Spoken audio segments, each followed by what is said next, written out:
ese waba warigeze umenya imbaraga zikurwanya? Uyu munsi tugiye kurebera hamwe imbaraga ziturwanya n'inkomoko yazo n'uburyo ki twazirwanya cyangwa se twazirinda. Namenye ko nta muntu uvuka ari mubi.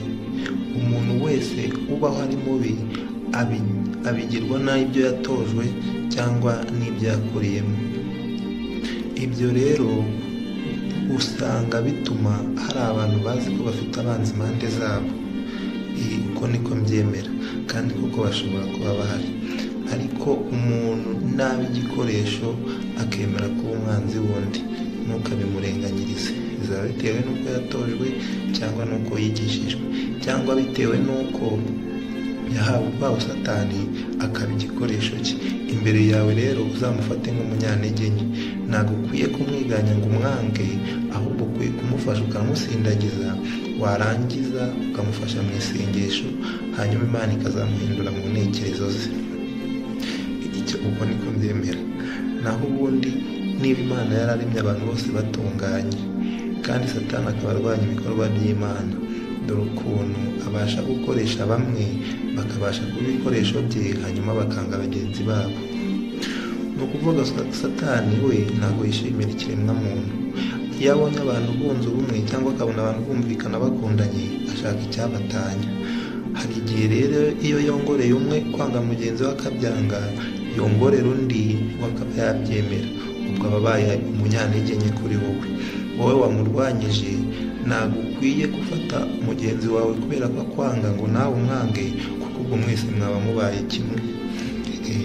Ahubwo icyo ugiye gukora, ukwiye kubona wa muntu ukwanga nk'umunyantege nkeya zawe kuri wowe, ibyo akurwanyaho byose ukabyemera kuko ari umunyantege nke kuri wowe, warangiza ukamusengera ku Mana hanyuma ikamufasha. Umwuka wera wazamwigisha akazumva ko ibyo ari gukora bidakwiriye kandi atari byiza. Ubundi kuko nawe uwemeye kwemera gushukwa na Satani aba abaye igikoresho cye. Ntabwo ukwiye rero kurwana n'uwo muntu, ahubwo ukwiye kurwana n'umwanzi. Ugomba kumenya ko umukoresha ari Satani kandi ukamenya ko impamvu za Satani ari ukugira ngo mwese mwangane, hanyuma nawe ube igikoresho cye ku ngufu.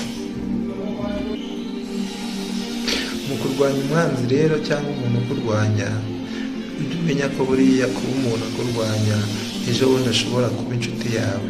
Ahubwo iyo atarisobanukirwa ngo amenye neza yuko ari gukoreshwa n'umwanzi, ari igikoresho cye, nicyo gituma akomeza kubikora, ariko nta kindi gihembo aba azabona usibye urupfu no guhembwa kurimbuka no kujya mu muriro utazima. Iyo rero umwuka wera akomeje kumukomanga akamwemeza yuko ibyo arimo gukora atari byo, cyangwa se iyo wowe nawe ugiye guhana nawe hanyuma mukangana, nibyo bya bindi mutangira kugenda muhigana. Ibyo rero mwese Satani aba amaze kubafata, yarangiza akababonye imbaraga zanyu, umwe akabikoresha ku bushake, undi akamukoresha ku buryo butari ubushake bwe. Icyo ukwiye gukora, iyo umuntu akwanze aba ari umunyantege nkeya kuri wowe kugira ngo udahwana nawe, Satani akabakoresha mwembi, wowe urushaho kumukunda, yagusabira ibibi ukamusabira ibyiza, yagusabira urupfu ukamusabira kubaho, yagusabira igihombo ukamusabira kunguka, yagusabira ugupfusha ukamusabira kugwira. Bityo Imana yo mu ijuru nizera neza ko iyo ibonye umutima w'ibyo ushaka irabikugabira. Imana yo mu ijuru iyo ibonye umutima w'ibyo wifuriza abandi, nawe ntiyabura kubiguha. Uyu ni umwitozo, muzabigerageze ubundi muzabona impinduka za nyuma.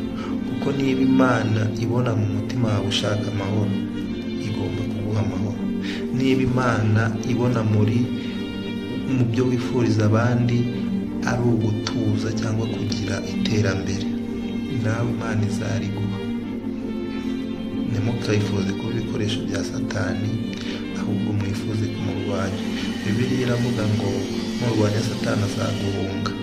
Ariko iyo ubaye umunyantege nke, agushukisha utuntu tw'amafuti, akakwereka ko hari umuntu ugomba no gukura imbere yawe kugira ngo ugere ku byo ushaka kugeraho, akakwirengagiza yuko inzira zose uzanyuramo kugira ngo ubikore zizakugeza mu rupfu.